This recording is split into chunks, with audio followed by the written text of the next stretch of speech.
আমি জব পাই এই সমস্ত কিছু বলে তোমাকে লোক দেখানোর চেষ্টা করো। আর যখন তুমি ওই প্রলোভনটা বেশিটা ব্যবহার কথায় রাজি হয়ে গেলে ওই সময়টা থেকে ওই লোকটা কি করবে, তোমাকে চাকরির নাম করে এখান থেকে হয়তো মুম্বাই পাঠিয়ে দেবে। আর দেখা গেল মুম্বাইতে গিয়ে তোমাকে যে কোনো একটা রেড লাইট এরিয়া বা অন্য কোনো জায়গায় তোমাকে বিক্রি করে দিয়েছে। আর যেই জায়গায় কিন্তু বিক্রি করেছে ওই জায়গা থেকে তুমি আর কখনোই ফিরে আসতে পারবে না। এটা হচ্ছে ফার্স্ট। সেকেন্ড যেটা হচ্ছে সেটা হচ্ছে ম্যারেজ। এই ক্ষেত্রে কি করে, ম্যারেজের ক্ষেত্রে তারা সব সময় তোমাদের গার্জিয়ান লেভেলগুলোকে টার্গেট করে।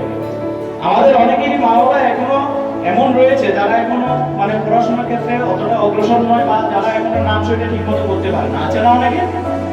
ওরা কি করে, ওই সমস্ত মা বাবাদের টার্গেট করে বা ওদের কাছে দিন দুনিয়া সম্পর্কে এমন কোনো ধারণা নেই যে আজকে আমাদের ভারতবর্ষে কি কি ক্রাইম চলছে বা আজকের দিনটাই আমাদের জানে না।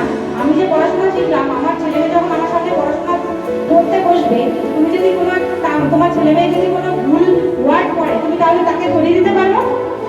পারবো তো? এর জন্য আমাদের শিক্ষার দরকার। আমরা যখন ভুল করছি, আমার বাবা মা পড়াশোনা জানে না, আমি নেতাজি সুভাষচন্দ্র বসুকে যদি আমি অন্য কিছু বলি, তাহলে আমার বাবা মা কি বলবে, না না ওই সময় উনি ছিলেন, উনি জানতেন যে যারা পড়াশোনা জানে তারা ধরিয়ে দিতে পারবে। কিন্তু যারা পড়াশোনা জানে না, তুমি যে ভুলটা করে যাচ্ছ, তুমি কিন্তু ওই ভুলটাই করে যাবে। তোমার আর ঠিকটা ধরিয়ে দিতে মানুষ পারবে না বা বাবা মা পারবে না। তো এর জন্যও আমি যে যদি শিক্ষিত হই, আমার পরের জেনারেশন এইভাবে শিক্ষিত হবে। সে ভুল করলে আমি তাকে ধরিয়ে দিতে পারবো। আমি যদি ক্লাস 12 পাস করি